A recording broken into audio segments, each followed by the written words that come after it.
Sunriser Hyderabad 219 run করার পরেও আজকে ম্যাচ হেরে গেল পাঞ্জাব কিংসের কাছে। সানরাইজার হায়দ্রাবাদ যে শুরুটা করেছিল অভিষেক শর্মা এবং ট্রাভিস হেড, পাওয়ার প্লেতে পুরো তছনছ করে দিয়েছিল পাঞ্জাবের bowling line আপকে।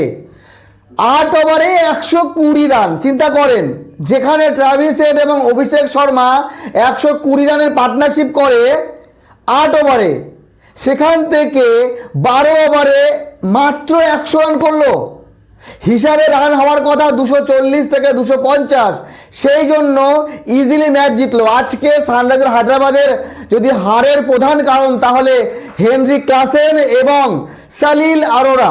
Henry Klaasen 39 run 33 বলে কোনোভাবেই মেনে নেওয়া যায় না, এটা ছিল স্লো ইনিংস।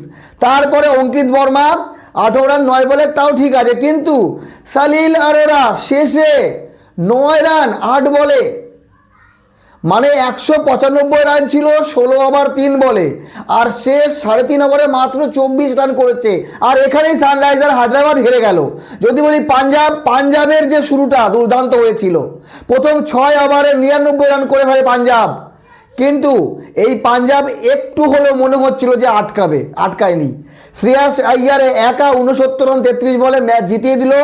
আজকের player of the match Shreyas আইয়ারই হবে, কিন্তু 2 ওপেনার পাঞ্জাবের ভালো খেলেছে, সানরাইজার হায়দ্রাবাদের টপ 4 জন ভালো খেলেছে, কিন্তু তারপরেও ম্যাচ পাঞ্জাবের হাতে।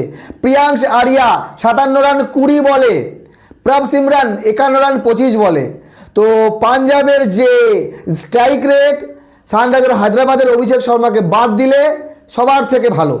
অভিষেক শর্মা 74 রান 28 বলে, ট্রাভিস হেড 38-23 বলে, ঈশান কিষান 17 বলে, ক্লাসেন 39-33 বলে। আমার মনে হয় ক্লাসেনের যে ইনিংসটা, সেটা হারের কারণ। আজকে কোনো বোলার বাদ যায়নি, প্রত্যেকেই মার খেয়েছে। হবে না, চিন্তা করেন, 450 রান হয়েছে 40 ওভারে, তো রান তো দেবেই, কিন্তু বিদেশি বোলাররা আজকে মার খেয়ে গেছে। সানরাইজার হায়দ্রাবাদের এশান মালিঙ্গা 3 ওভারে 46 রান দিয়ে কোনো উইকেট পায়নি। আর এদিকে পাঞ্জাবের 2 জন বোলার ছিল বিদেশি, ব্রেটলেট 4 ওভারে 42 রান 1 উইকেট, এবং মার্কো ইয়ানসন 4 ওভারে 40 রান, কোনো উইকেট পায়নি। তো বিদেশি বোলাররাও মার খাচ্ছে। তো ব্যাটিং পিচে যদি রান না হয় তাহলে ম্যাচ জেতা সম্ভব না।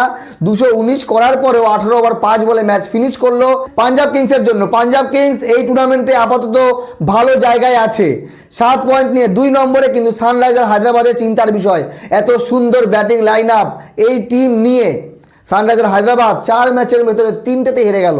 আর এখন ম্যাচ চলছে চেন্নাই সুপার কিংস এবং দিল্লির। টসে জিতে দিল্লি নিয়েছে বোলিং, চেন্নাই করছে ব্যাটিং। চেন্নাই সুপার কিংস প্রথম জয়ের আশায়। আপনাদের মতামত জানাবেন। পুরো ব্যাটিং পাওয়ারের ম্যাচ ছিল, আর ব্যাটিং পাওয়ারে আজকে পাঞ্জাব জিতে গেল, সানরাইজকে হারিয়ে দিল।